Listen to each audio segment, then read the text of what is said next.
The restaurant glimmered under the soft glow of crystal chandeliers, casting a warm golden light across the polished marble floors.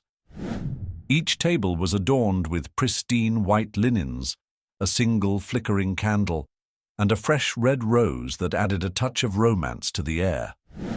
The sounds of glasses clinking and quiet conversations harmonized with the soft melody of a piano in the corner. Outside, the faint crash of waves against the Charleston shoreline added to the restaurant's charm, making it the perfect destination for an anniversary celebration. At the center of it all sat David Montgomery and his wife, Irene. David, a man in his early 40s, exuded a commanding presence with his tailored navy suit and perfectly groomed appearance. His sharp features and confident demeanor caught the attention of passing diners, though he seemed unfazed by the attention.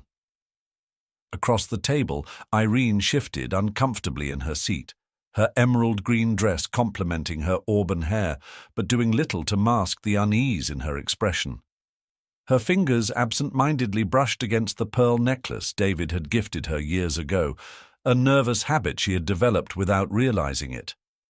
"This is lovely," Irene said softly, her voice barely audible over the ambient hum of the room. "But I feel like someone is watching us."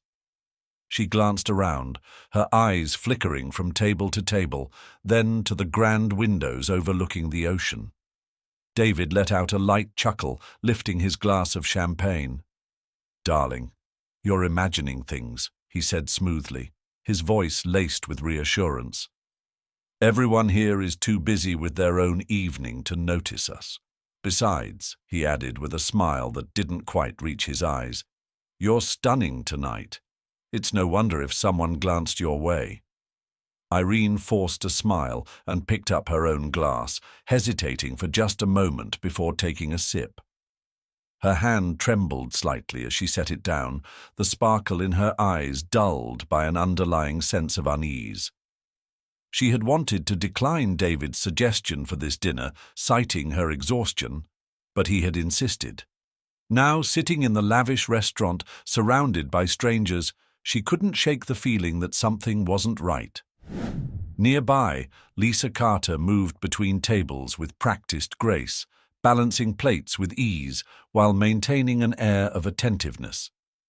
As a waitress at the prestigious establishment, she had grown accustomed to catering to Charleston's elite. But tonight, her focus seemed sharper, her gaze often lingering on David and Irene. Something about the way Irene hesitated before sipping her drink caught Lisa's attention. The subtle tremor in her hands, the way she nervously touched her necklace, it all set off quiet alarms in Lisa's mind. She couldn't explain why, but she felt compelled to observe them more closely. "Everything all right here?" Lisa asked, pausing by their table with a polite smile. Her voice was calm and professional, but her sharp eyes flickered between the couple. "Yes, thank you," David replied with a touch of impatience, dismissing her with a quick glance. Irene, however, met Lisa's gaze, her lips parting as though she wanted to say something. Before she could speak, David reached across the table and placed his hand over hers. "Let's enjoy the evening," he said gently, though there was an unmistakable firmness in his tone. "This night is about us." Irene nodded reluctantly, lowering her gaze as Lisa offered a brief smile and moved on to the next table. The interaction left Lisa with a nagging sense that something was amiss, though she couldn't put her finger on it. As Lisa returned to the kitchen to retrieve the next order, her mind remained on the couple at the corner table. Years of working in the service industry had sharpened her instincts, and tonight, those instincts told her to pay attention. Lisa's instincts proved hard to ignore. As she weaved through the bustling kitchen, her thoughts lingered on Irene's hesitant demeanor and the way her gaze flickered nervously around the room. There was something fragile about her, a quiet plea for help that Lisa couldn't quite shake. Even as she busied herself with other tasks, her peripheral vision kept drifting toward their table. At the corner table, David continued his seamless display of charm. He raised his glass, offering a toast. "To us," he said, his voice smooth and steady.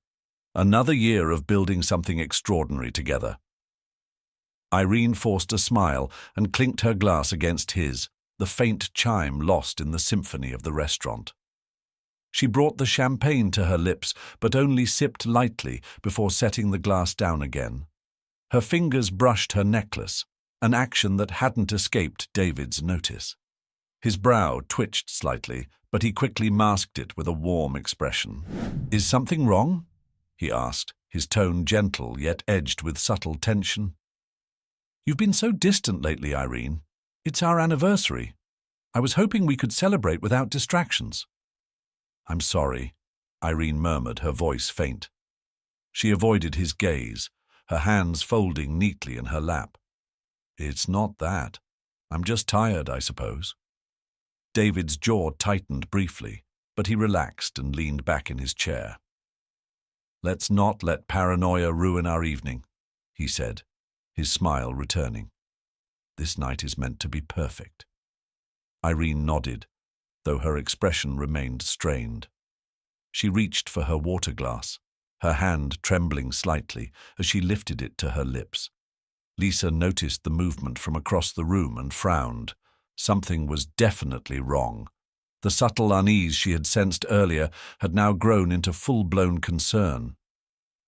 As Lisa approached their table again, the tension between the couple was almost palpable. Irene seemed to shrink under David's commanding presence, her shoulders hunched ever so slightly as though bracing for a reprimand. Lisa placed a fresh breadbasket on their table, her eyes briefly catching Irene's.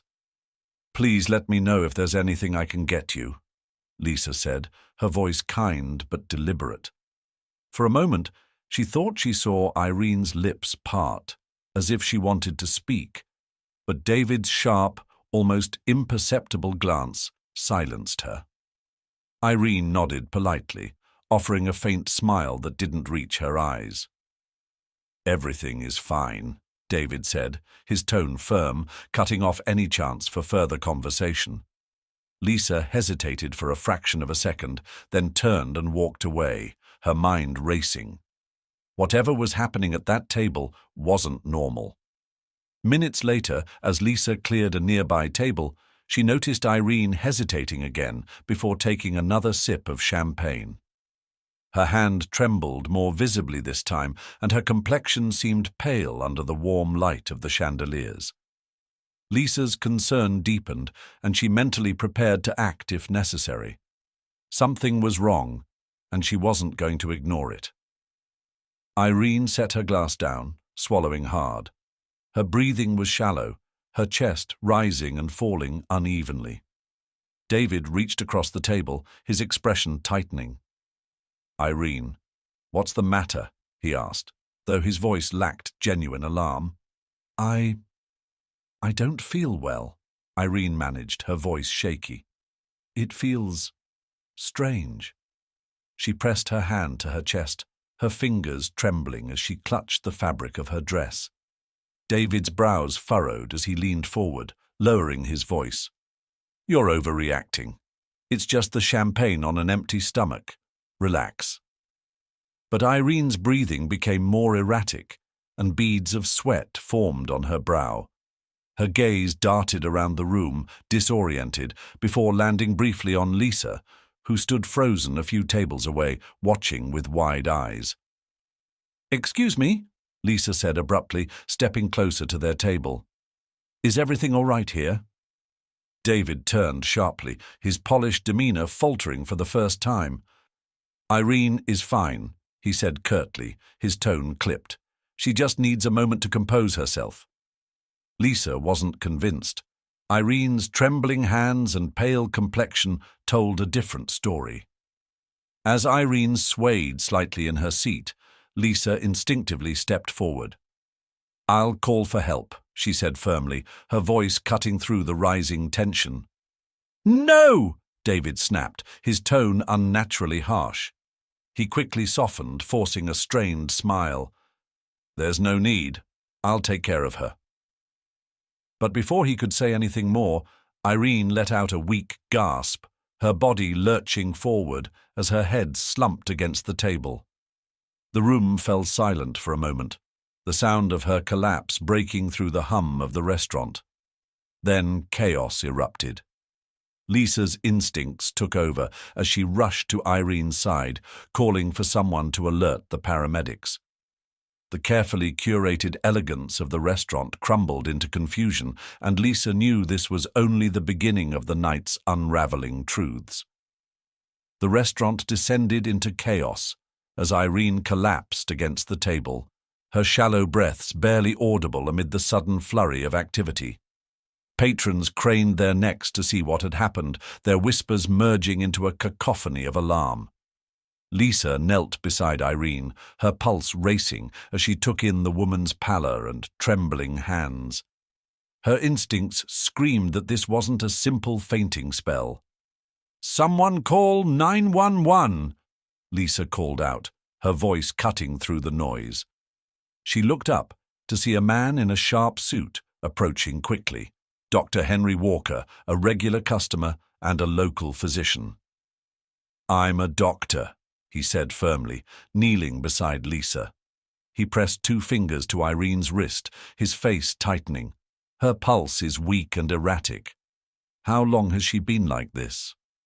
"It just happened," Lisa said, her voice steady despite the panic tightening her chest. "She's been acting off all evening, hesitant, pale. I noticed her trembling earlier." Dr. Walker nodded, his focus entirely on Irene. He gently tilted her head back, checking her airway. "She's breathing, but barely," he murmured. Looking up at Lisa, he asked, "Did she eat or drink anything unusual tonight?" Lisa glanced at the table, her gaze locking onto the half-empty glass of champagne. "She was drinking that," she said, pointing, "but she hesitated every time she took a sip. I thought it was strange." Dr. Walker's eyes narrowed as he studied the glass, but before he could respond, David appeared at Lisa's side, his face a mask of controlled panic. "What are you doing?" he demanded, his voice sharp. "You're not even sure what's wrong with her. Don't make assumptions." Lisa stood her ground, her gaze unwavering. "I'm trying to help. She needs immediate medical attention." David's lips pressed into a thin line, but he didn't argue further. Instead, he crouched beside Irene, gently brushing her hair from her face. "Stay with me, Irene," he whispered, his tone soft but tense. "You're going to be fine." A server rushed over with a phone, announcing that an ambulance was on its way. Dr. Walker quickly issued instructions to clear the surrounding area, giving the paramedics space to work when they arrived. Lisa stepped back, her heart pounding as she watched Irene's shallow breaths. Despite David's reassuring words, Lisa couldn't shake the feeling that he was hiding something. Moments later, the paramedics arrived, their brisk movements filling the space with a sense of urgency. They assessed Irene swiftly, attaching monitors to check her vitals. One of them, a woman with a calm but commanding presence, turned to Dr. Walker. "What do we know so far?" she asked. "Severe weakness, erratic pulse, shallow breathing," Dr. Walker reported. "It could be a reaction to something she consumed, but we need confirmation." The paramedic nodded and turned her attention to David. "Do you know if she has any allergies? Has she taken any medication?" David hesitated for a fraction of a second before shaking his head. "No, nothing like that. She was fine earlier today." Lisa, standing nearby, noticed the brief pause and felt a chill run down her spine. Something wasn't adding up. As the paramedics prepared to transport Irene, Lisa found her gaze drawn back to the champagne glass on the table. Her instincts told her that whatever was wrong with Irene, the answer lay there. Lisa's eyes stayed fixed on the champagne glass, her gut churning with unease. She moved closer to the table, her fingers hesitating before she picked it up carefully by the stem. The faint bubbles that lingered in the liquid seemed mocking now, their innocent appearance hiding something far more sinister, or so she suspected. "Excuse me," she said, addressing the paramedic in charge. She was drinking this. I noticed she hesitated before taking sips, like she knew something wasn't right. The paramedic glanced at the glass, then back at Lisa, her brow furrowing. "Did she say anything to you about feeling unwell before this happened?" Lisa shook her head. "No, but she looked uneasy. I've seen enough people in distress to know when something's off. Her body language, it wasn't just fatigue." The paramedic nodded, taking the glass from Lisa. "We'll analyze this. It could provide a clue." Nearby, David hovered over Irene as the paramedics prepared to move her onto a stretcher. His face was etched with a mix of worry and frustration, though Lisa couldn't tell which emotion was genuine. His earlier sharpness toward her replayed in her mind, and she couldn't shake the suspicion that his concern seemed calculated. "She's going to be fine," David said, his voice steady yet hollow. He looked up at the paramedic. "When will she regain consciousness?"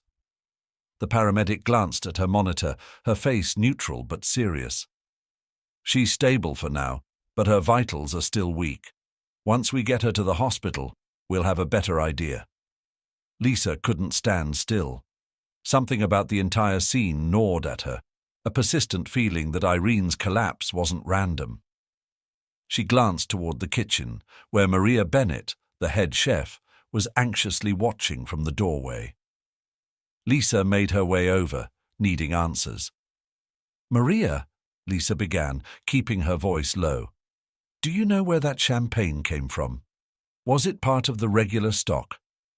Maria's face tightened, her lips pressing into a thin line. "No, actually. That bottle wasn't from our usual supply. Mr. Montgomery brought it himself, said it was something special for their anniversary." Lisa's stomach sank. "He brought it himself?" she repeated. "Was anyone else involved in opening or handling it?" Maria shook her head. "No, he made sure of that. He handed it to me directly and watched while I chilled it. I thought it was odd, but—" She trailed off, glancing toward the commotion near the table. "Why? Do you think there's something wrong with it?" "I don't know yet," Lisa admitted, "but it feels wrong, and Irene's condition doesn't make sense otherwise." Maria's brow furrowed and she leaned closer. "Be careful, Lisa. If you're onto something, it might not be safe to push too hard. He's influential." Lisa nodded, her jaw tightening. She understood the risk, but she also knew she couldn't ignore what she'd observed. Her instincts hadn't failed her yet. The paramedics wheeled Irene out of the restaurant as David followed closely behind, barking orders into his phone.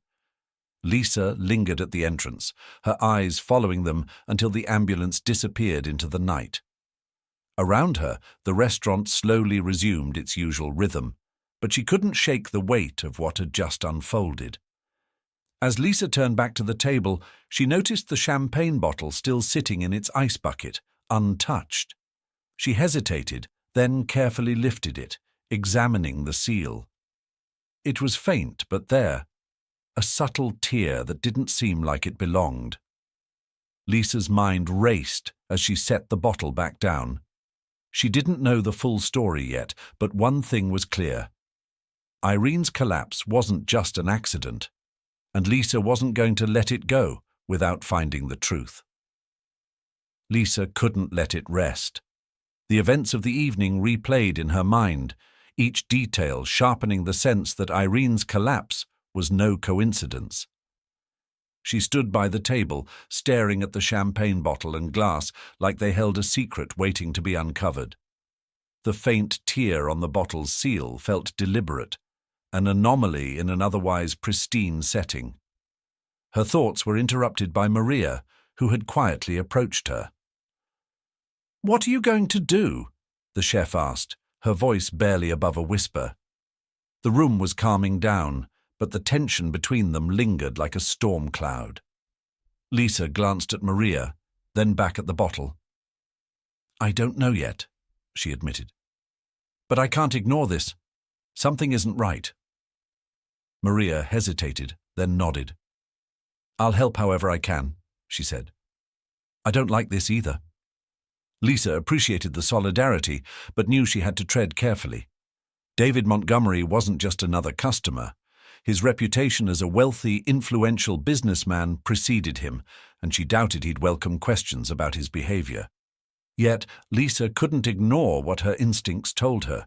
Irene was in danger, and the answers were likely closer than anyone realized. Lisa retrieved her phone and quickly snapped photos of the bottle and glass, capturing every detail that seemed out of place. As she did, she noticed faint smudges on the neck of the bottle, as though it had been handled more than once. Her stomach churned at the thought. If someone had tampered with it, the question wasn't just how, it was why. Across the room, David re-entered the restaurant. His usual air of confidence seemed frayed, his sharp gaze scanning the room before landing on Lisa. He strode toward her, his movements purposeful and quick. "Excuse me," he said, his tone polite but cold. "What exactly are you doing?" Lisa met his gaze, keeping her expression neutral. "I was just cleaning up," she replied smoothly, gesturing toward the table. "The paramedics took Irene's glass, but I thought it might help to keep the rest of the setting intact in case anyone needed to reference it." David's eyes flickered to the champagne bottle, then back to Lisa. For a moment, his mask of composure slipped, revealing something darker, a flicker of frustration, perhaps even fear. But it was gone as quickly as it appeared. "That won't be necessary," he said, his voice tightening. "I appreciate your concern, but my wife's condition is a private matter." Lisa nodded slowly, though her mind raced. "Of course," she said, stepping back slightly. "I hope she's all right." David didn't respond immediately. Instead, he reached for the champagne bottle, lifting it from the ice bucket with practiced ease. "Thank you for your help tonight," he said curtly before turning and walking away, the bottle in his hand. Lisa's stomach dropped. He was taking the evidence, at least that's how she saw it. Whatever trace of proof might have been left in the bottle would now be beyond reach. She felt her frustration rising, but there was nothing she could do without drawing attention to herself. Maria touched Lisa's arm gently. "Let it go for now," she said, her tone cautious. "If you push too hard, you'll only make him more defensive." Lisa nodded reluctantly, but her determination only grew stronger. If David thought he could sweep this under the rug, he was sorely mistaken. She just needed to find another angle. Lisa watched as David exited the restaurant, the champagne bottle clutched tightly in his hand. The image burned in her mind, filling her with a sense of urgency. She needed to act fast. David's demeanor wasn't just defensive, it was calculated, as though he was working to cover his tracks. Whatever had happened to Irene, Lisa felt certain it wasn't an accident. Maria's voice broke her concentration. "Lisa," she whispered, "you need to be careful. He's not someone you can just accuse without evidence." "I know," Lisa replied, her voice steady but determined. "But I can't just let this go.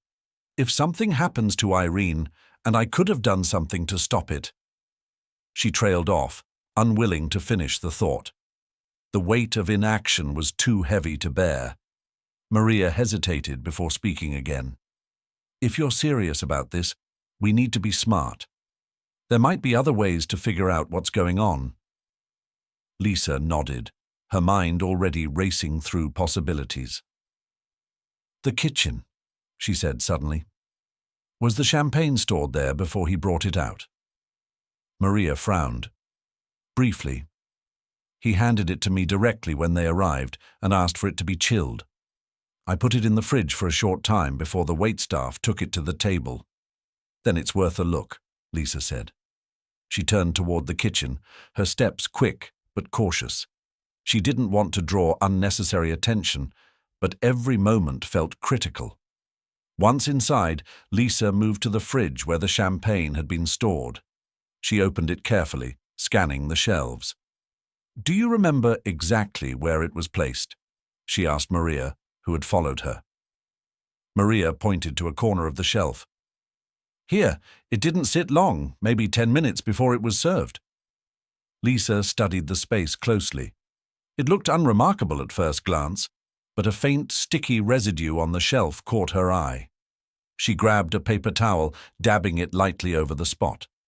The substance was clear and odorless, but it left a slight sheen on her fingertips. "What is that?" Maria asked, leaning in. "I don't know," Lisa admitted. "But it doesn't belong here." She wrapped the paper towel carefully and tucked it into a plastic bag. It wasn't much, but it was a start. Her attention shifted to a logbook on the counter, a list of supplies, orders, and special requests handled by the kitchen staff. Flipping through it quickly, Lisa found an entry from earlier in the evening.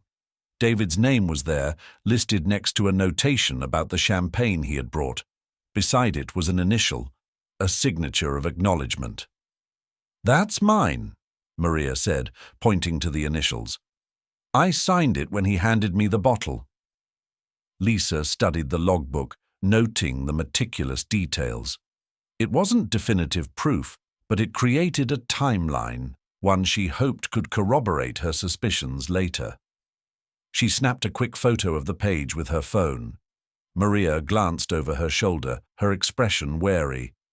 "Do you really think this is enough to figure out what's going on?" Lisa tucked her phone back into her pocket and looked at Maria. "I don't know," she admitted, "but it's a piece of the puzzle. I just need to figure out how it fits." They left the kitchen together, Lisa's thoughts churning. She felt the weight of the night pressing down on her, but she also felt a flicker of resolve. This wasn't over, not by a long shot. David might think he had control of the situation, but Lisa was determined to find the truth, and she wasn't going to stop until she did. As she stepped back into the dining area, the hum of the restaurant felt almost surreal, like the calm before a storm. The next steps weren't clear yet, but one thing was certain: the unraveling had only just begun. Lisa sat at a small corner table in the break room, her phone resting in front of her as she stared at the photo of the logbook. The faint, sticky residue she had collected earlier sat in a sealed plastic bag on the table beside her.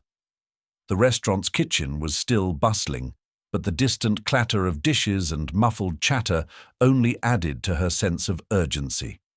Something about this night felt bigger than it appeared, and the nagging feeling in her gut refused to quiet down. Her thoughts drifted back to Irene. The image of her pale face, her body trembling before collapsing, replayed in Lisa's mind. She couldn't shake the sense that whatever had happened was intentional. And David's reaction, calculated, measured, only deepened her suspicions. The man had an air of control that bordered on chilling. Maria entered the break room quietly, carrying 2 steaming mugs of tea.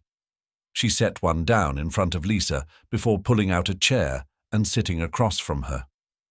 "You're still thinking about it, aren't you?" Maria asked, her voice soft but knowing. Lisa nodded, wrapping her hands around the mug. "I can't let it go. Something isn't right, Maria. David's behavior tonight, it felt off. Too perfect, too rehearsed."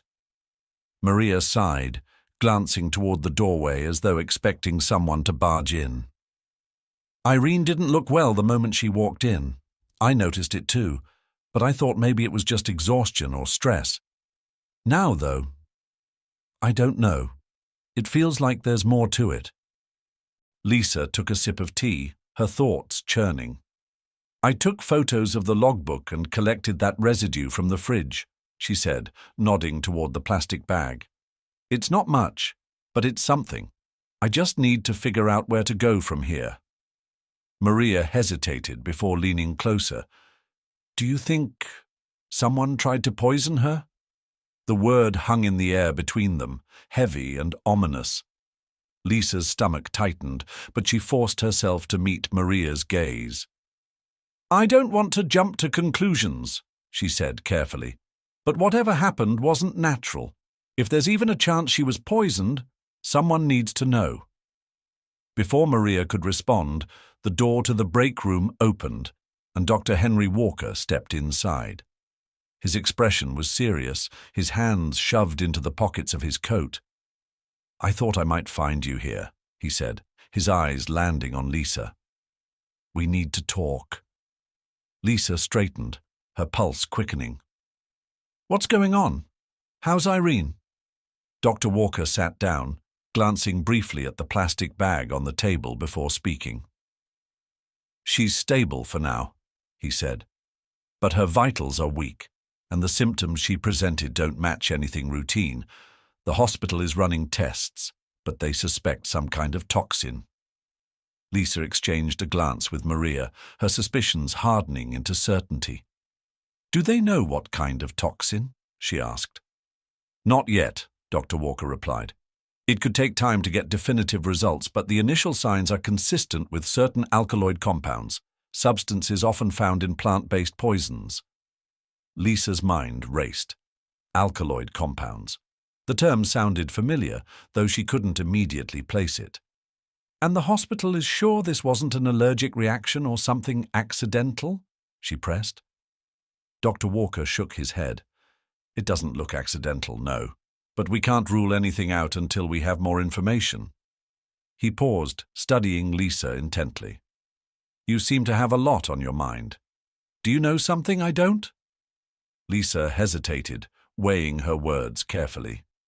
"I don't know for sure," she admitted. "But I've noticed things tonight, details that don't add up. The champagne, for one. David brought it himself, and the bottle seal looked tampered with. And there's this." She gestured to the plastic bag. "Residue from where the bottle was stored. It's sticky, almost like something spilled or leaked." Dr. Walker frowned, leaning forward to inspect the bag more closely. "May I?" he asked, and when Lisa nodded, he picked up the bag and turned it over in his hands. "Interesting," he murmured. "This could be something." Lisa felt a surge of hope.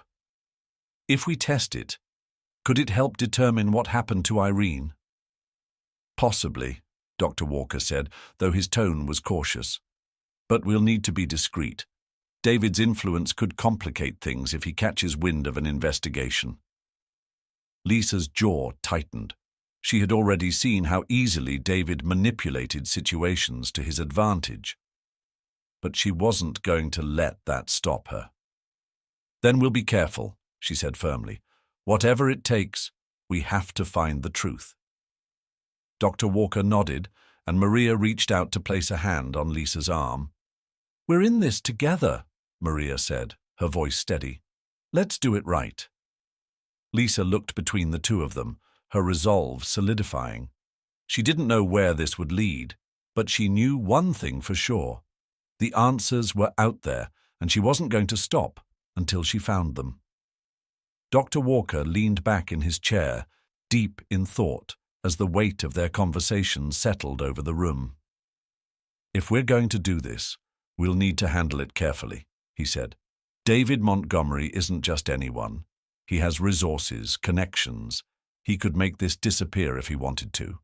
Lisa nodded, her jaw tightening. "That's exactly why we can't let it slide. If he's behind this, someone has to hold him accountable." Maria hesitated before speaking. "What's our next step, then? If you're right, and something happened to that champagne, how do we prove it?" Dr. Walker placed the plastic bag on the table, his gaze steady. "The residue should be tested," he said. "I know someone at the hospital lab who might be able to run it discreetly. It's not much to go on, but it's a start." "Do you think you can trust them?" Lisa asked.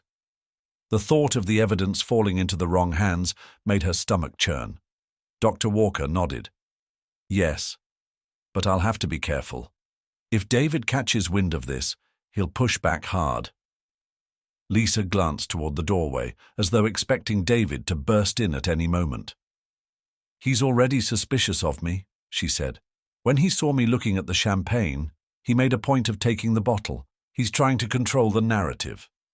Maria's expression darkened. "That's not surprising. He's the kind of man who doesn't like loose ends." Dr. Walker tapped the table lightly, drawing their attention. "Then let's not give him any reason to suspect what we're doing," he said. "Lisa, I'll take the residue and get it tested, but you need to be careful. If David thinks you're prying, he won't hesitate to shut you down." Lisa straightened, her determination hardening. "I'll be careful," she said, "but I'm not backing off. If he's hiding something, I'll find it." Dr. Walker stood, slipping the plastic bag into his coat pocket. "I'll contact my colleague tonight," he said. "I'll keep you updated on what I find." As he left the room, Lisa turned to Maria. "I need to learn more about alkaloids," she said. "What kind of toxins fit that description? If I can connect the dots, I might be able to piece together what he used." Maria frowned, her brow furrowed in thought. "I'm not an expert, but alkaloids can come from certain plants. Belladonna, aconite, things like that. They're potent and can be deadly in small amounts." Lisa filed the information away, her mind racing. "If David used something like that, it wasn't random," she said. "He planned this." Maria nodded grimly.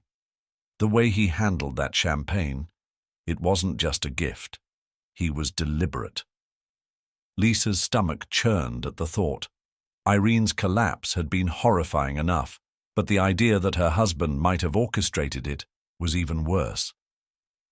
"Irene deserves to know the truth," she said softly. "And if David is responsible, he can't get away with it." Maria placed a reassuring hand on Lisa's shoulder. "You're doing the right thing," she said. "But be careful. He's not the kind of man who plays fair." Lisa nodded, her resolve unwavering. She couldn't turn back now. Irene's life, and the truth, depended on her. As the night wore on, Lisa returned to the dining area, her mind buzzing with possibilities. The restaurant had quieted, the last of the diners finishing their meals or departing. She scanned the room, her eyes falling on the table where Irene and David had sat earlier. It was spotless now, cleared of all evidence that anything had gone wrong. Yet the memory of the night lingered, heavy and unresolved. Lisa's gaze drifted to the window, where the Charleston shoreline stretched into the darkness. She didn't know what lay ahead, but she knew one thing. She wasn't done. Not yet. The truth was within reach, and she would find it, no matter the cost. The following morning, Lisa found herself standing outside the hospital, the early sunlight casting long shadows across the parking lot. She clutched her phone tightly, debating whether to go inside. Irene had been admitted overnight, and though Lisa wasn't family, her concern had driven her here. She felt a deep sense of responsibility, not just as someone who had witnessed the events of the previous evening, but as a person who couldn't turn a blind eye to what was happening. Before she could make a decision, her phone buzzed in her hand. The screen lit up with a message from Dr. Walker. "I'm inside. Meet me by the nurses' station on the second floor." Taking a deep breath, Lisa pushed through the glass doors and stepped into the hospital's cool, sterile air. The hum of activity was steady, but not frantic, and the scent of antiseptic lingered faintly in the air. She followed the signs to the elevators, her mind racing with questions. Had the tests revealed anything definitive? And if so, what would it mean for Irene? And for David? When the elevator doors slid open on the second floor, Lisa spotted Dr. Walker immediately. He stood near the nurses' station, his expression serious as he scanned a clipboard. He looked up as she approached, nodding in acknowledgement. "Thanks for coming," he said, gesturing for her to follow him down the hall. "Irene's condition has stabilized, but the results from the toxicology screen confirm what we suspected." Lisa's heart skipped a beat. A toxin? She asked, her voice low but urgent. Dr. Walker nodded grimly. Yes, they found traces of aconitine in her system. It's a highly toxic alkaloid found in certain plants like monkshood or wolfsbane.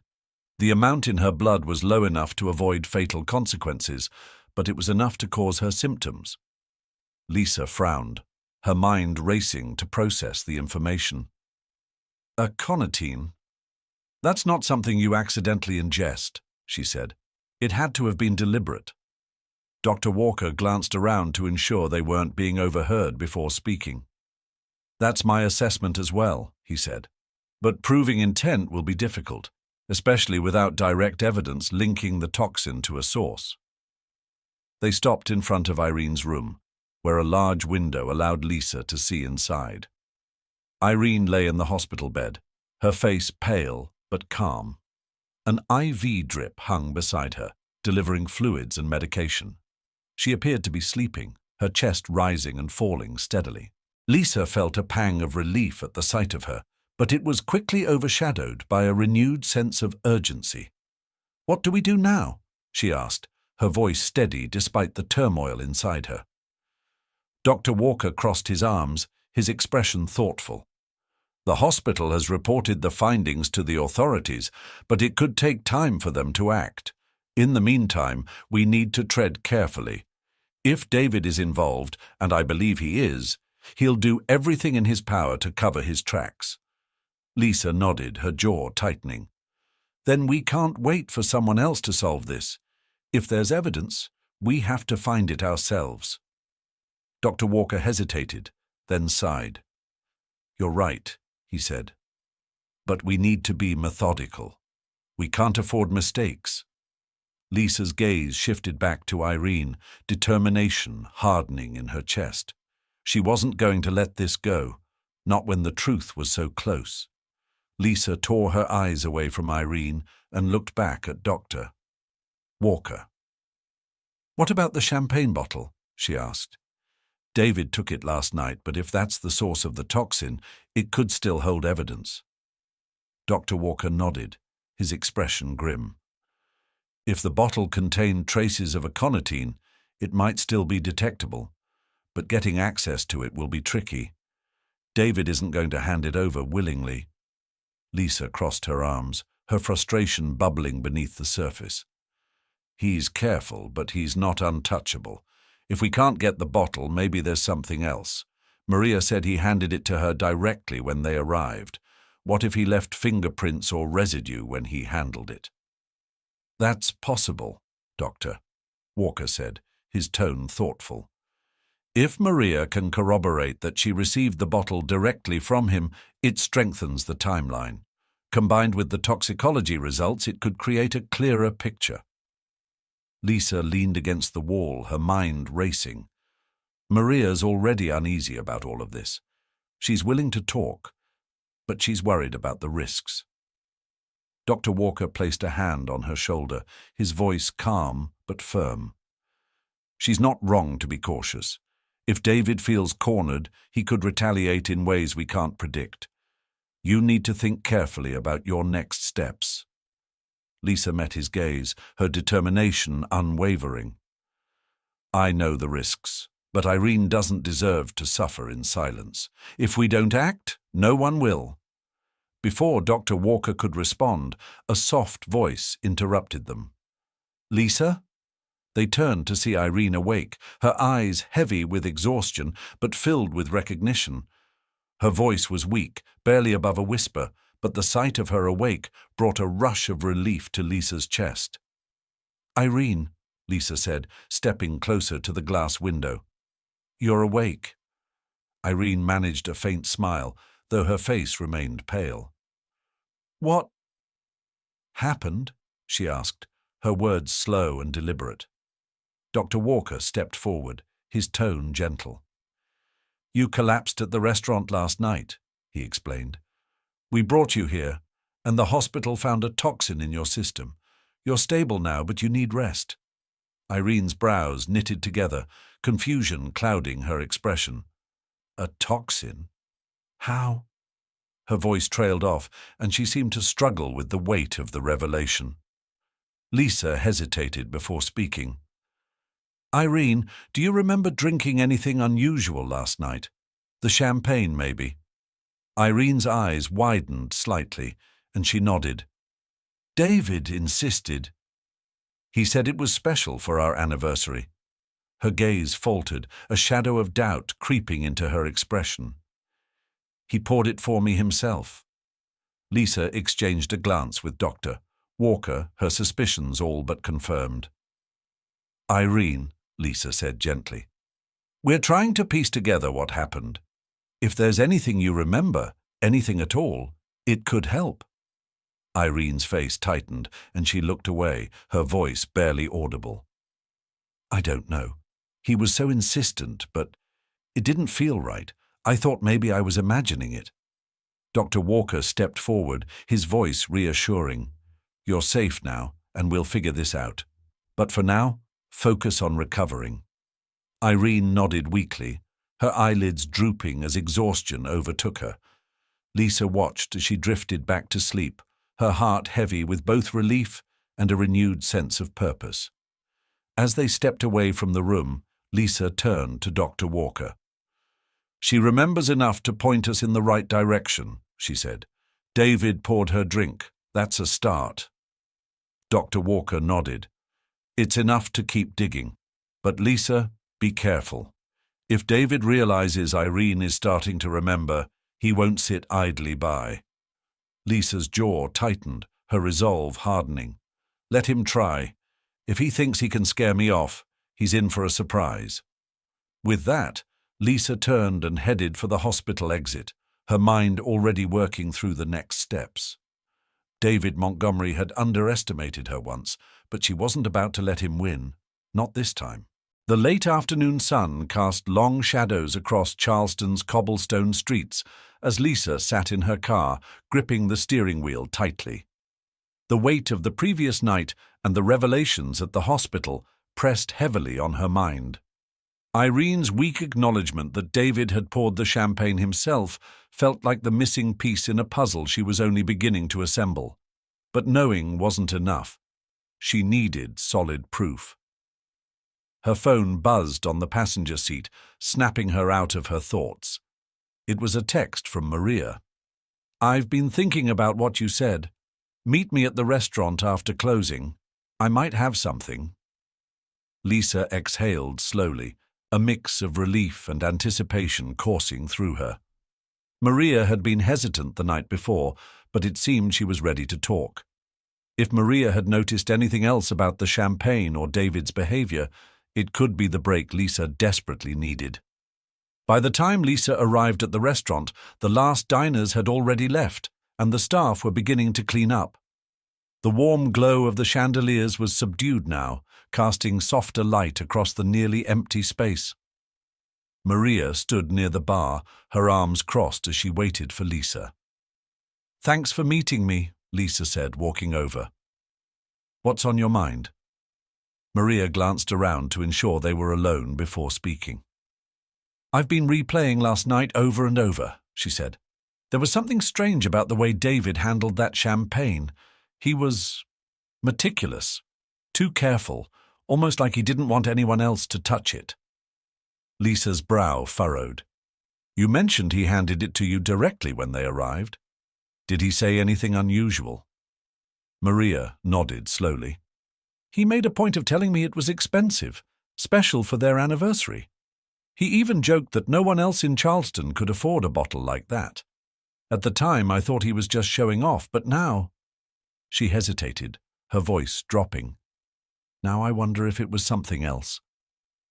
Lisa leaned in, her mind racing. "Did you notice anything odd about the bottle itself? Anything that stood out?" Maria hesitated, then nodded again. "When I chilled it, I noticed the seal wasn't as tight as it should have been. It looked intact, but when I opened the fridge later, there was a faint smell, something bitter, almost chemical. I didn't think much of it at the time, but now it feels important." Lisa's stomach churned at the description. "That could be it," she said. If David tampered with the bottle, that smell might have been from whatever he added. Maria glanced at the door leading to the kitchen, her voice lowering further. I didn't say anything before, but I kept the cork. I don't know why. I guess it was instinct. I thought it might be useful. Lisa's heart raced as Maria reached into her apron and pulled out a small plastic bag containing the cork. The faint residue around the edges was barely visible, but it was enough to send a jolt of hope through Lisa. This could be the physical evidence she needed. This is huge, Lisa said, her voice firm. If we can get this tested, it might link directly to the toxin in Irene's system. Maria nodded, though her expression remained tense. What are you going to do next? She asked. Lisa glanced at the cork, her mind already working through the possibilities. We get it to Dr. Walker, she said. He'll know how to handle this without tipping off David.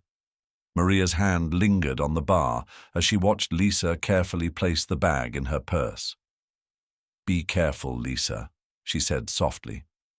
David doesn't strike me as the kind of man who lets loose ends go unnoticed. Lisa gave a small nod, her resolve unwavering. Neither am I, she said. This ends here. As she turned to leave, her phone buzzed again. It was a message from an unknown number. You're making a mistake. Leave it alone. Lisa stared at the screen, her blood running cold. The words were simple but chilling, and she knew exactly who they were from. David wasn't just watching, he was warning her. Lisa's grip tightened around her phone as she reread the message, her heart pounding in her chest. The threat was clear, but it only fueled her determination. If David thought intimidation would scare her off, he was sorely mistaken. She tucked her phone back into her pocket and pushed through the restaurant doors into the cool evening air. The streets were quiet, and the faint sound of waves crashing against the shore in the distance only amplified her sense of unease. As she walked toward her car, Lisa's mind raced. The cork Maria had saved could be the key to unraveling David's plan, but getting it tested discreetly would be critical. If David already knew she was digging into his actions, every step from here on out would have to be calculated. She reached her car and slid into the driver's seat, locking the doors behind her. Pulling out her phone, she dialed Dr. Walker. The call connected after 2 rings. Lisa, his voice came through, calm but alert. What's going on? I have something, Lisa said, keeping her voice low despite the empty street. Maria found the cork from the champagne bottle. There's residue on it. It could be linked to the toxin in Irene's system. There was a pause before Dr. Walker spoke again. That's significant, he said. If the cork has traces of aconitine, it could be the proof we need. But testing it will be tricky. If we send it to the wrong lab, David might catch wind of it. I figured you'd say that, Lisa replied. Do you trust the hospital's lab, or do we need to go elsewhere? I have someone in mind, Dr. Walker said after a moment. A colleague at a private facility. They can run the tests without raising any red flags, but we need to move quickly. If David knows what you're holding, he won't sit idly by. Lisa exhaled slowly, her grip tightening on the steering wheel. I got a message just now, a warning to stop digging. I'm pretty sure it's from him. Dr. Walker's tone hardened. Then you're on his radar. That means we don't have much time. Can you meet me at my office? I'll arrange for the sample to be tested. Lisa glanced in her rearview mirror, scanning the empty street behind her. I'm on my way, she said, starting the engine. The drive to Dr. Walker's office felt longer than it was, every shadow and passing car amplifying her paranoia. She couldn't shake the feeling that she was being watched, even though the streets appeared empty. By the time she pulled into the parking lot, her nerves were on edge. Dr. Walker was waiting for her just inside the building, the faint glow of fluorescent lights illuminating his concerned expression. Lisa handed him the plastic bag containing the cork, and he examined it carefully. This is good, he said, his voice steady. It's more than we had before.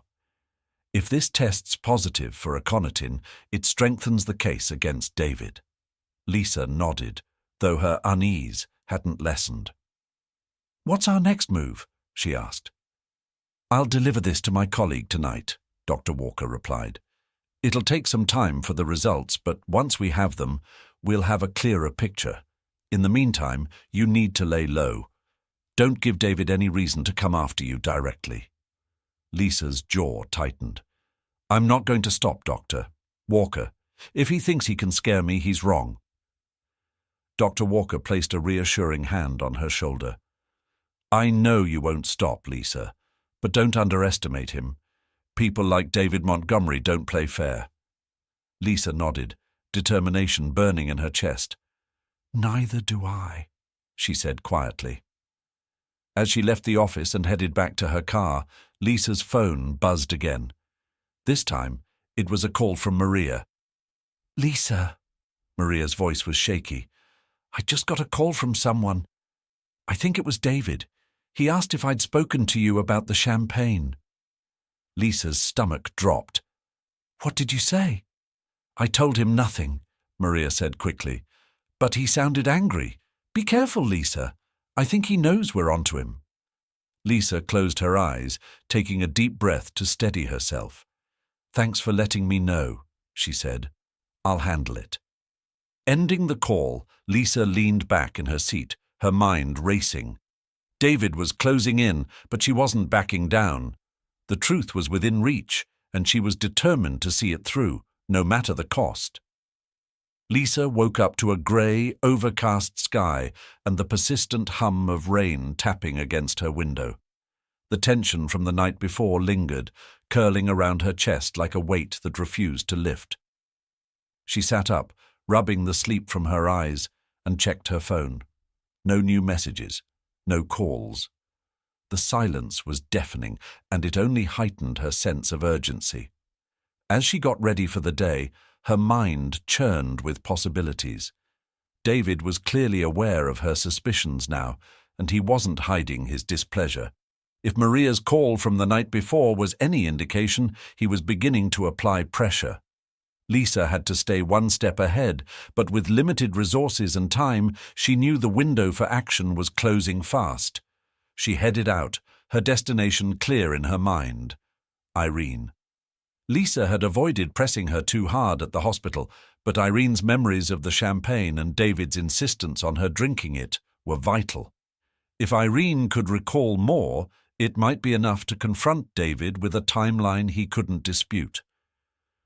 When Lisa arrived at the hospital, she found Dr.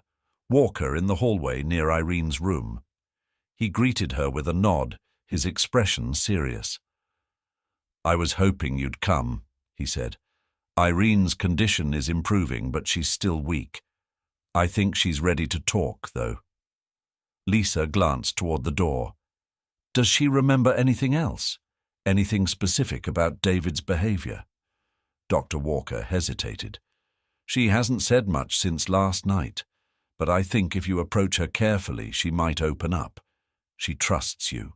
Lisa nodded, steeling herself before stepping into the room. Irene was sitting up in bed, her hair loosely framing her face, her complexion still pale, but noticeably better than the night before. Her eyes lit up faintly when she saw Lisa. Lisa, Irene said softly, her voice still hoarse. Thank you for coming. Irene, Lisa replied, pulling a chair closer to the bed. How are you feeling? Irene offered a faint smile. Better, I think. Still a little shaky, but better. Lisa leaned forward, her voice gentle but deliberate. I know this is hard, but I need to ask you something. Last night, you mentioned that David poured the champagne for you. Do you remember anything else about that moment? Anything that seemed unusual? Irene's expression tightened, and she looked down at her hands. I remember the way he looked at me, she said quietly. It wasn't loving or excited, like I thought it would be for an anniversary. It was something else. Cold, detached. Lisa's chest tightened at Irene's words, but she kept her voice steady. "Did he say anything when he poured the drink, or before you took a sip?" Irene closed her eyes briefly, as though searching her memory.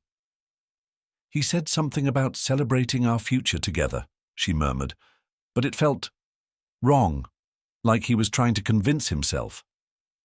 Lisa felt a chill run down her spine. David's calculated demeanor was becoming more apparent with every detail Irene shared. "Irene, I know this is painful, but if you remember anything else, even the smallest thing, it could help us figure out what happened." Irene looked at Lisa, her eyes filled with a mix of fear and determination. "Do you think he—" Her voice faltered, but the unspoken question hung in the air between them. Lisa reached for Irene's hand, squeezing it gently. "We're going to find the truth," she said firmly. "And you're not alone in this." Irene nodded, her grip tightening briefly around Lisa's hand. Though she didn't say it, Lisa could see the flicker of strength returning to her. It wasn't much, but it was a start. Lisa gave Irene's hand one final squeeze before stepping out into the hallway, her mind racing with Irene's words. Each detail was another piece of the puzzle, and it painted a picture that was becoming harder to ignore. David wasn't just manipulative, he was dangerous. She found Dr. Walker waiting just outside the door, his expression expectant. "She remembers more," Lisa said quietly. The way he looked at her, the things he said, it all felt calculated. Cold Dr. Walker nodded, his face grim. "It aligns with what we've suspected. Did she mention anything concrete we can use?" "Not yet," Lisa admitted, frustration creeping into her voice. "But her memory is coming back. I think if we give her time, more will surface." Dr. Walker glanced down the hall, his tone lowering. "We may not have much time. I delivered the cork sample to my colleague last night. They're running the tests now, but if David finds out we have physical evidence, he'll act." Lisa's phone buzzed in her pocket, cutting him off. She pulled it out, her stomach tightening at the sight of another unknown number. Reluctantly, she answered. "Hello." A low, measured voice came through the line, unmistakably David's. "You're persistent, I'll give you that. But you're playing a dangerous game, Lisa. It's time to stop." Her pulse quickened, but she forced her voice to stay steady. "I'm not scared of you, David. The truth will come out." A faint chuckle echoed through the line. "Truth? That's a fragile thing, easily manipulated. Walk away now, and you'll save yourself a lot of trouble." The line went dead, leaving Lisa gripping the phone tightly. She looked up at Dr. Walker, her resolve hardening. "He knows. He's trying to scare me." "Then we can't back down," Dr. Walker said firmly. "The tests will give us what we need. Until then, we need to stay vigilant." Lisa nodded, a fire igniting in her chest. David could try to intimidate her all he wanted, but she wasn't backing down, not when Irene's life and the truth were at stake. Lisa sat in the quiet corner of a cafe across from the hospital, a steaming cup of coffee untouched in front of her. The conversation with David replayed in her mind, each word laced with menace. He was escalating his attempts to intimidate her, but it only solidified her resolve. The stakes were higher now, and she needed to stay focused. Her phone buzzed on the table, and she quickly picked it up. It was a text from Dr. Walker. "The preliminary results are in. We need to meet." Without hesitation, Lisa grabbed her things and headed out, her pace quick despite the drizzle that had begun to fall. Within minutes, she was back at the hospital, making her way to Dr. Walker's office. He was waiting for her, a folder in hand and a grim expression on his face. "These just came through," he said, handing her the folder. "The cork tested positive for traces of aconitine, the same toxin found in Irene's system. There's no doubt now, it was in the champagne." Lisa's stomach tightened as she flipped through the report. The evidence was damning and the connection was clear. "This is it," she said quietly.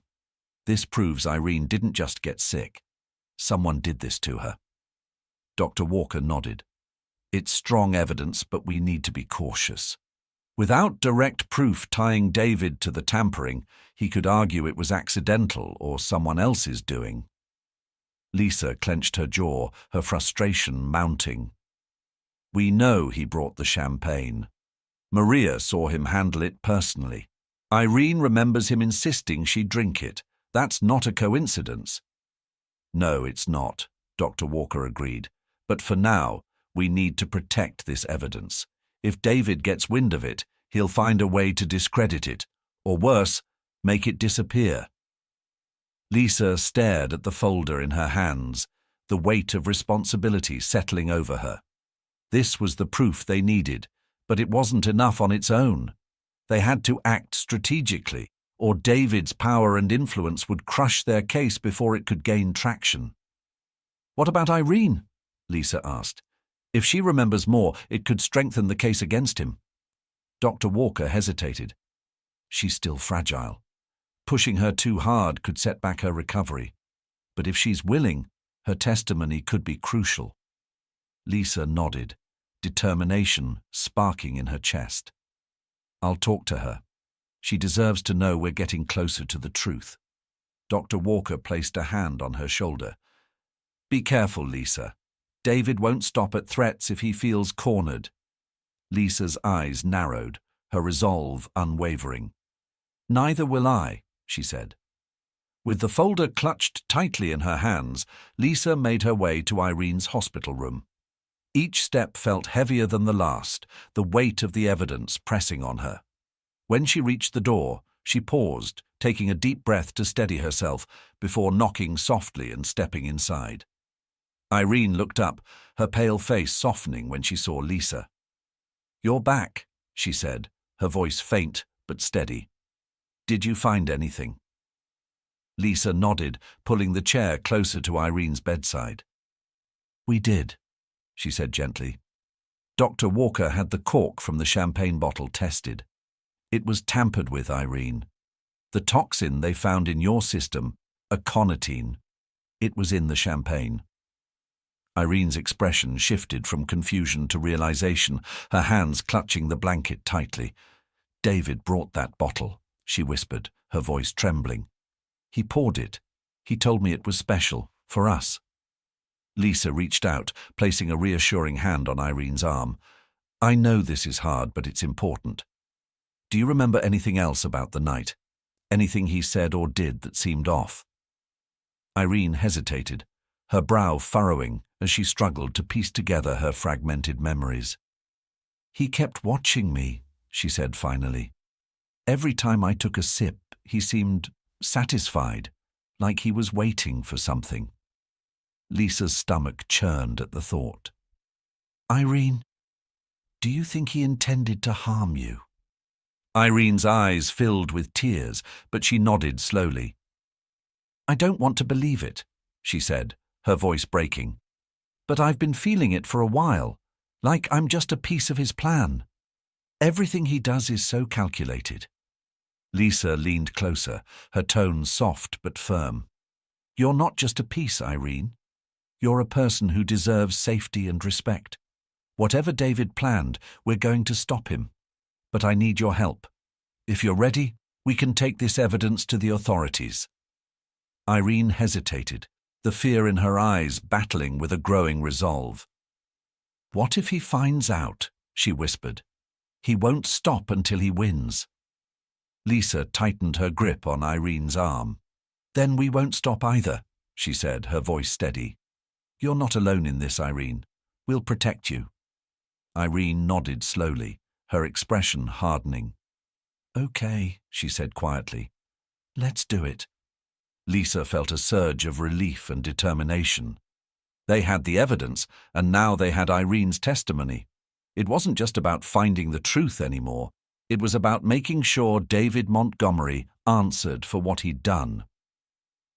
Lisa sat across from Caroline Prescott, Irene's younger sister, in a small meeting room at a law office downtown. Caroline's sharp eyes scanned the folder Lisa had placed on the table between them, her expression growing more serious with every passing second.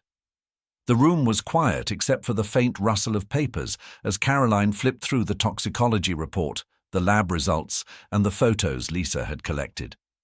"This is solid," Caroline said finally, closing the folder and looking up. "The test results, the timeline, the witnesses, it all points to deliberate poisoning. If this goes to court, it could be damning." Lisa exhaled, the tension in her shoulders easing slightly. "But is it enough?" she asked. "David has resources, connections. He'll fight this with everything he has." Caroline leaned back in her chair, her arms crossed. "It's enough to get the authorities involved. The toxicology report and the evidence from the champagne cork are strong. Irene's testimony adds weight, especially if she's willing to take a stand." Lisa glanced at Irene, who sat quietly beside her. Despite her frail appearance, there was a newfound resolve in her eyes. "I'll do it," Irene said softly but firmly. "I won't let him get away with this." Caroline nodded, her expression softening slightly. "Good. But we need to be strategic. If David gets wind of this, he'll try to undermine the case before it gains traction. We have to make sure every piece of evidence is secured and submitted through the proper channels." "What about protection for Irene?" Lisa asked, her voice steady. "If David knows she's cooperating, he won't hesitate to retaliate." Caroline's jaw tightened. "I've already contacted a security firm. They'll assign someone to Irene around the clock once we file the complaint. But we need to act fast. The longer we wait, the more time David has to cover his tracks." Lisa nodded, her mind racing. Every step had to be deliberate, every move calculated. "When do we start?" Caroline pulled out her phone, scrolling through her contacts. "I'll make the call now. Once the authorities are involved, it'll be out of David's hands, for the most part. But be prepared. He won't go down without a fight." As Caroline stepped out of the room to make the call, Lisa turned to Irene. "Are you sure about this?" she asked gently. "It's not going to be easy." Irene met Lisa's gaze, her voice steady. "He tried to control me for years. He almost killed me. I'm done being afraid." Lisa felt a surge of admiration for Irene's courage.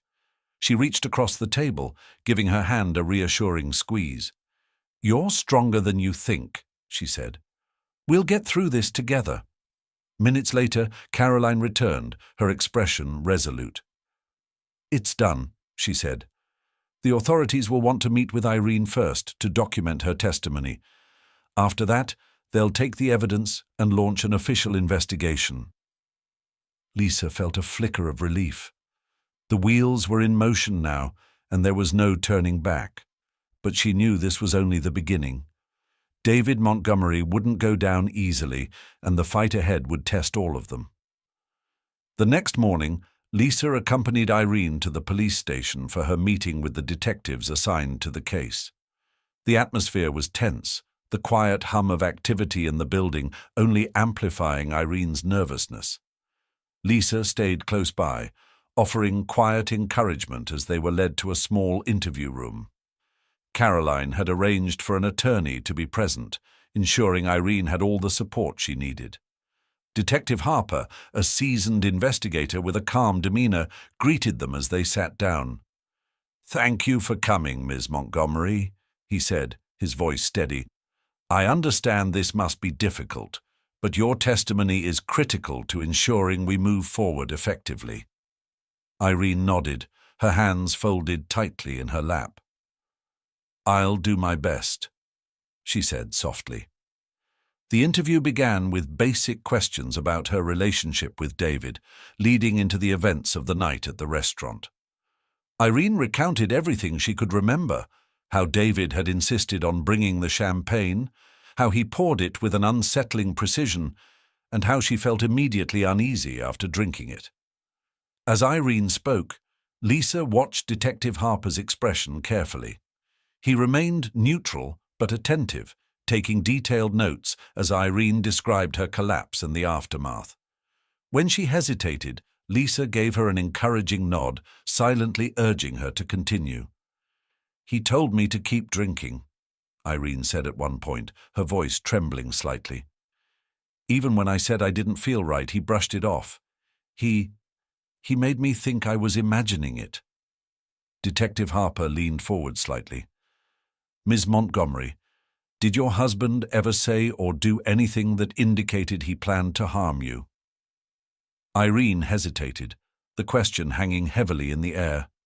Finally, she nodded. "It wasn't just that night," she said quietly. "For months he's been different, more controlling. He started talking about how everything would be easier if I just trusted him, if I let him handle things. Looking back, it feels like he was preparing for this." Detective Harper exchanged a glance with his partner, then turned back to Irene. "Your testimony is important, and it aligns with the evidence we've seen so far," he said. "We'll move forward with the investigation immediately, but you need to be prepared. Your husband will likely respond aggressively when he finds out." Irene's jaw tightened, and for the first time since the interview began, a spark of defiance flashed in her eyes. "Let him," she said firmly. "I'm done being his victim." Lisa couldn't help but feel a swell of pride at Irene's strength. As the interview concluded, the detectives assured them that the case would be handled with the utmost care and that Irene's safety was their priority. When they stepped out into the cool morning air, Lisa turned to Irene. "You did it," she said, her voice warm. "That took incredible courage." Irene offered a small smile, the weight of her fear slowly lifting. "I couldn't have done it without you," she said. "But it's not over, is it?" Lisa shook her head. "No," she said. "This is just the beginning. But we're in this together, and we're going to see it through." As they headed to the car, Lisa's phone buzzed. It was a message from Caroline. "I just heard from the security team. Irene's protection detail is in place. Let's regroup later to discuss next steps." Lisa felt a surge of relief. They were finally making progress, and with every step, David's control over the situation weakened. But she knew the real battle was just beginning, and David Montgomery wouldn't give up without a fight. The following days passed in a blur of activity. Irene's testimony had been formally filed, and the investigation into David's actions was officially underway. Lisa worked tirelessly with Caroline, helping to compile every scrap of evidence they had collected. Each document, photo, and statement was meticulously organized, creating a timeline that painted a clear picture of David's calculated actions. Despite the progress, the tension was palpable. David hadn't made any overt moves since his warning to Lisa, but the silence was almost more unnerving. It felt like the calm before a storm, and Lisa couldn't shake the feeling that he was waiting for the right moment to strike. Late one evening, Lisa sat in Caroline's office, poring over a copy of the toxicology report. Across the table, Caroline was on the phone with a contact at the district attorney's office, discussing the next steps for the case. The room was dimly lit, the only sound the faint hum of conversation and the occasional shuffle of papers. As Caroline ended the call, she turned to Lisa, her expression serious. "The DA is confident this case has legs," she said. "But they're going to need more. Something that ties David directly to the toxin." Lisa frowned, leaning back in her chair. "We have the cork, the timeline, and Irene's testimony. What else could they possibly need?" Caroline sighed. "They want concrete proof, something indisputable, a physical connection between David and the aconitine. Without it, his defense team could argue the champagne was tampered with after he handed it off." Lisa's frustration bubbled to the surface, but she kept her voice calm. "Then we need to find that connection. Maria said the seal on the champagne bottle looked off. If David handled it before bringing it to the restaurant, there might still be fingerprints or residue on the bottle." Caroline nodded thoughtfully. It's possible, but the bottle's gone. David took it with him that night. Maybe, Lisa said, an idea sparking in her mind. But what if he didn't get rid of it? Someone as arrogant as David might have kept it, thinking no one could ever tie it to him. Caroline raised an eyebrow. You're suggesting we search his property? That's risky, Lisa. Without a warrant, anything we find won't hold up in court. Lisa hesitated, weighing the risks. I'm not saying we break in, but if we can find someone close to him, someone who might have access to his home or office, they could help us locate it. Caroline's expression remained cautious. That's a big if. Do you have anyone in mind? Lisa thought for a moment, then nodded. David has an assistant, Matthew. I've seen him at the restaurant a few times. He's quiet, but he seems loyal. If we can convince him that helping us is the right thing to do, he might be willing to cooperate. Caroline exhaled slowly, considering the idea. It's a long shot, she said, but it might be our only option. I'll do some digging on Matthew and see if there's a way to approach him. Lisa leaned forward, determination burning in her chest. If we can get to him, we might have a chance to finally take David down. The following morning, Lisa and Caroline met at a small cafe near David's office building. Caroline had spent the night researching Matthew, David's assistant, and had uncovered just enough to make him a potential ally. The young man was relatively new to his position, having joined David's staff less than a year ago, and he seemed to keep a low profile. No social media presence, no public connections outside of work. That anonymity could work to their advantage, but it also meant they would have to tread carefully. Lisa sipped her coffee, her mind racing as Caroline reviewed the notes she'd compiled. He's got a clean record, Caroline said, tapping her tablet. No major debts, no scandals, nothing that suggests he'd be easy to leverage. If we're going to approach him, it has to be on principle. Lisa nodded, her gaze fixed on the office building across the street. If he's working closely with David, he might have seen or heard something that didn't sit right with him. We need to make him realize he could be complicit if he stays silent. Caroline glanced at Lisa, her expression firm. We also need to be ready for him to say no. If he's loyal to David, this could backfire.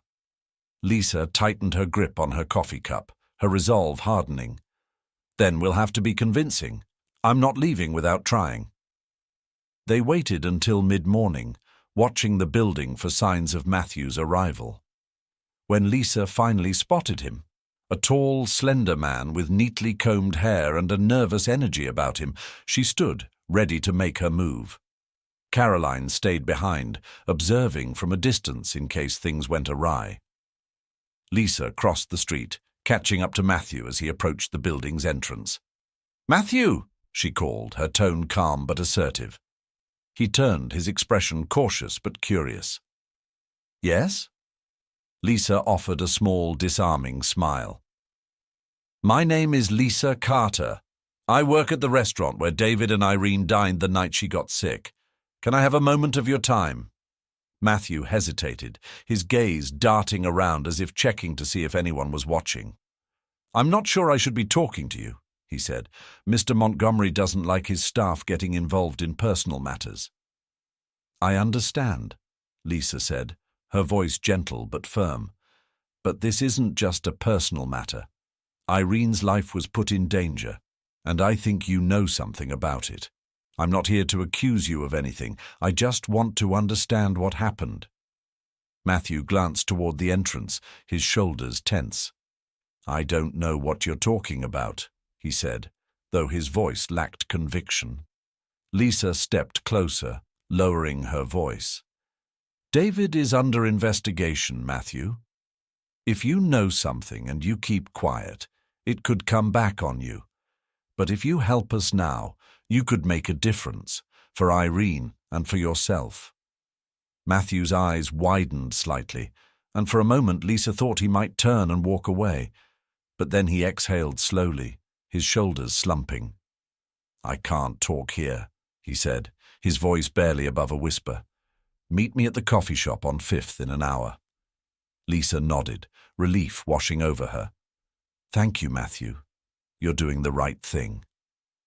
As he disappeared into the building, Lisa returned to Caroline, who was already gathering her things.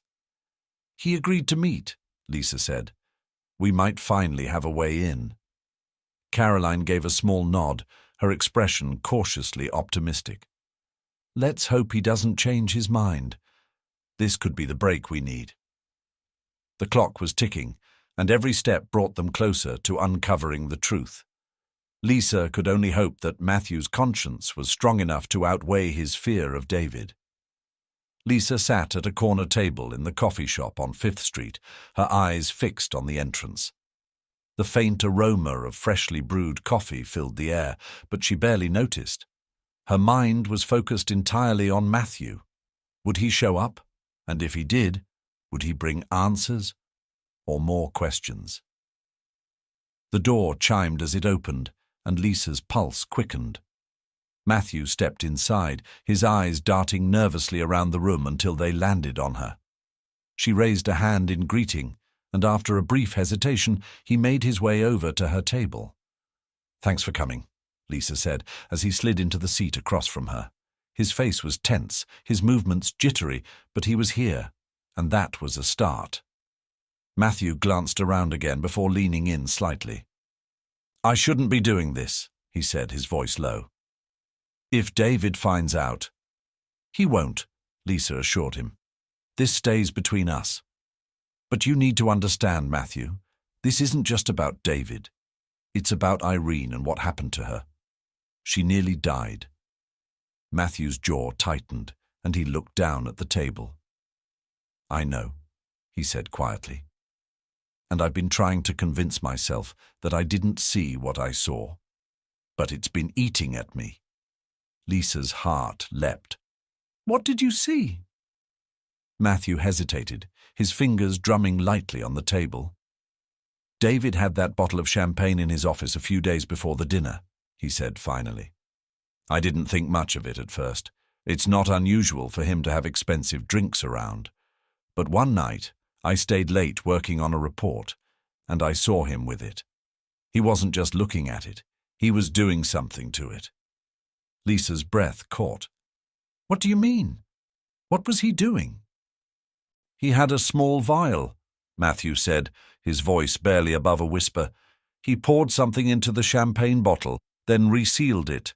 When he noticed me watching, he acted like it was nothing, said he was adding a special touch for Irene's anniversary." Lisa leaned forward, her pulse racing. "You're sure about this? You saw him tamper with the bottle?" Matthew nodded, his face pale. "I didn't want to believe it, but yes, I saw it. And then he took the bottle with him when he left." Lisa felt a mix of relief and anger. This was the connection they needed, the proof that tied David directly to the poisoning. But it also meant Matthew was putting himself in danger by coming forward.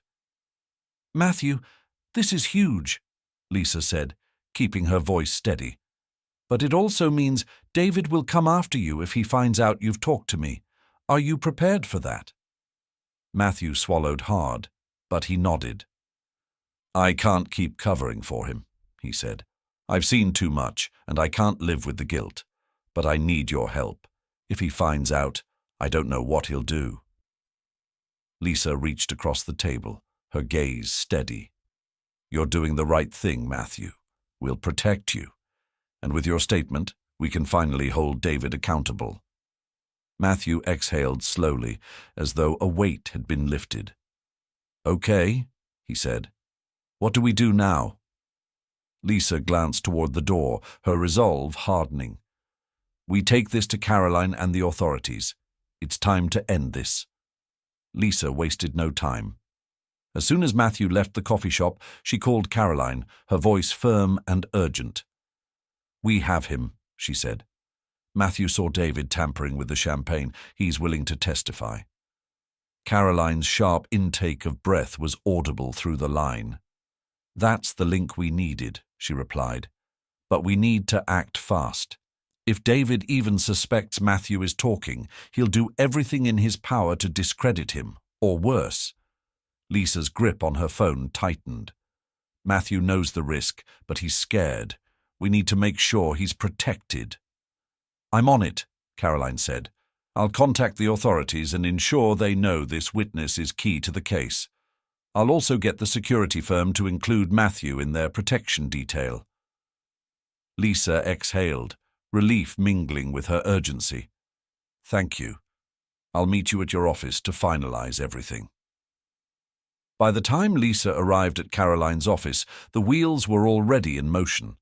The authorities had been briefed, and arrangements were being made to secure both Irene and Matthew, while the investigation gained momentum. Caroline sat at her desk, her expression focused as she reviewed the case files one last time. "Matthew's testimony ties everything together," Caroline said, gesturing to the folder in front of her. "The toxicology report, Irene's testimony, the evidence from the champagne cork. Now we have a witness who saw David tampering with the bottle. It's a solid case." Lisa nodded, a flicker of hope breaking through her exhaustion. "It's enough to bring him down, but we have to be ready for his next move. He's not going to take this lying down." Caroline's jaw tightened. "I know. That's why I've contacted the DA's office to expedite the filing process. If we move quickly, we can secure a warrant before David has a chance to react." The room fell silent for a moment as the weight of their actions settled over them.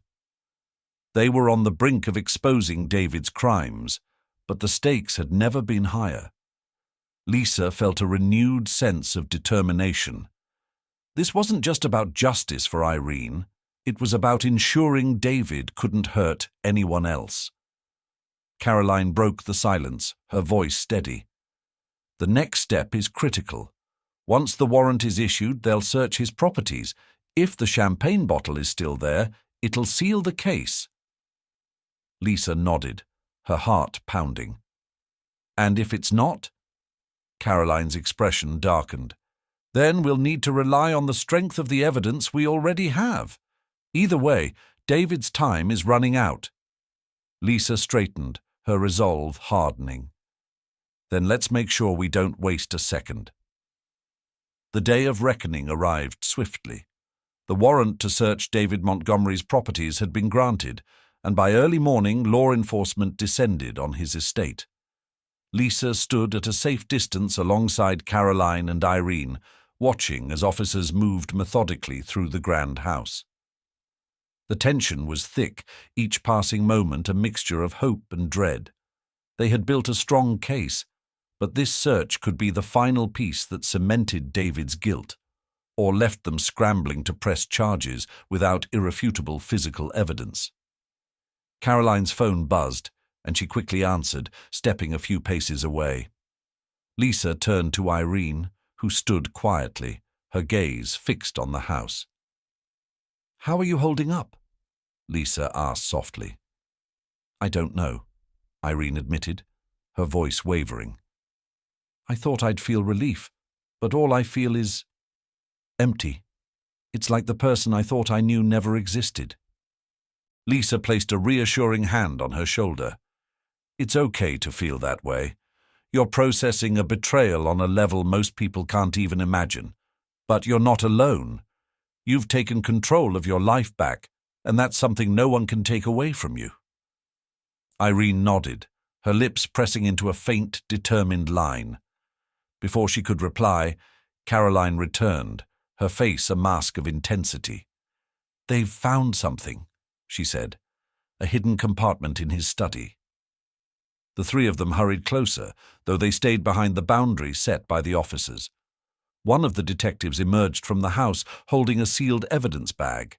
Inside was the champagne bottle, still intact, its label unmistakable. Lisa's breath caught as the officer confirmed its importance. "It matches the description," the detective said to his partner. "We'll have it sent for testing immediately." A wave of relief washed over Lisa, but she kept her expression steady. The battle wasn't over yet, But this discovery was a significant victory. She glanced at Irene, who was staring at the bottle with a mix of disbelief and vindication. As the evidence was secured and the search continued, the weight of the moment settled over all of them. David Montgomery, a man who had wielded power and control so effortlessly, now faced the very real prospect of losing everything. For Lisa, the thought brought a sense of justice, but also a sobering reminder of the cost. Hours later, they gathered in Caroline's office, the atmosphere thick with anticipation. News of David's arrest had already begun to spread, and the media was abuzz with speculation. Irene sat quietly, her hands folded in her lap as she processed the events of the day. "You did it," Lisa said gently, breaking the silence. "You stood up to him." Irene looked at her, tears brimming in her eyes.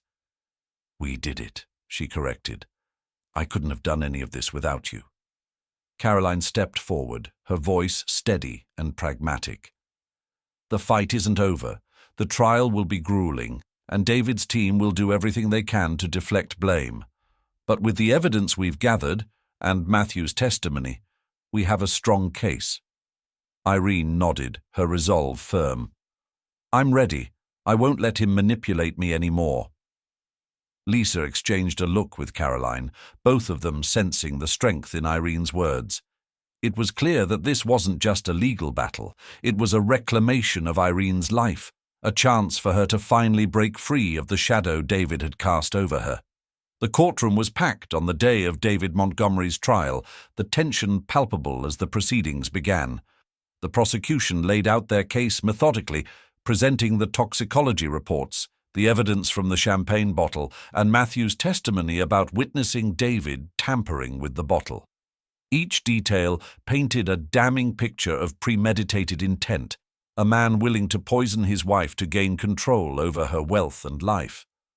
Lisa sat beside Irene and Caroline, watching as the defense attempted to dismantle the case.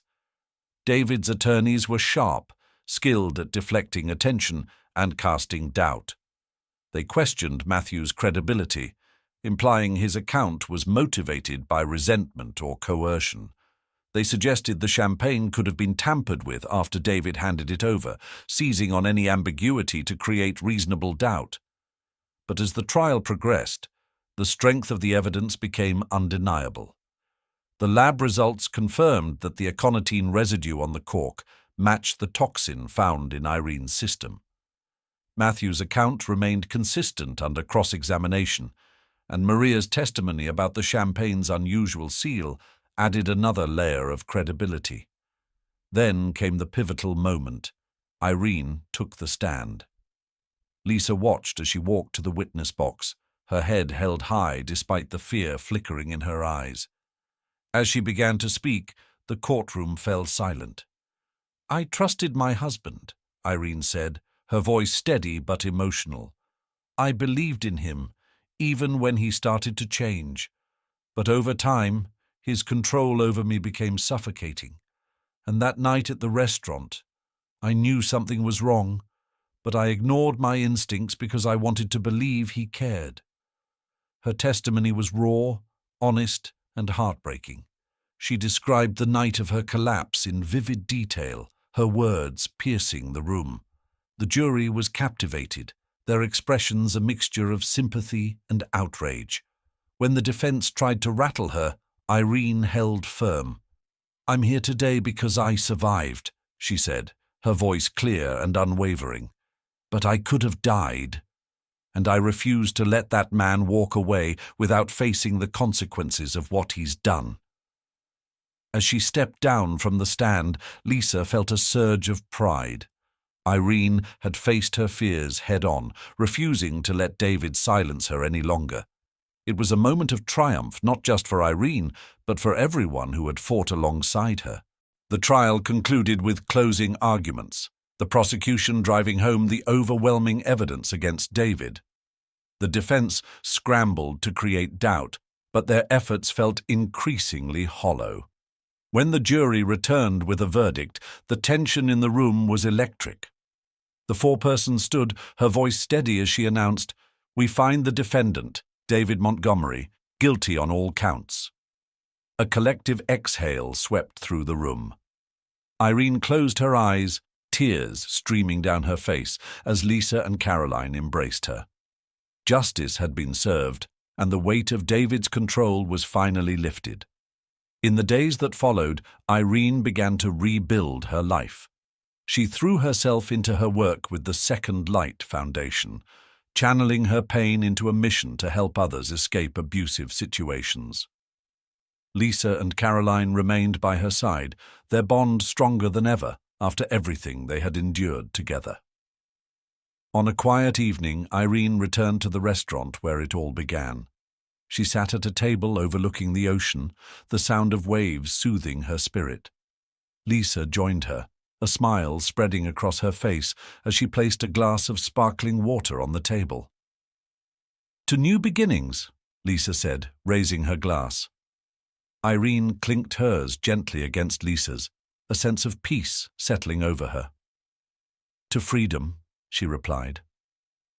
The darkness that had once consumed her life was gone, replaced by a light she never thought she'd find again. Together, they had fought for the truth and won.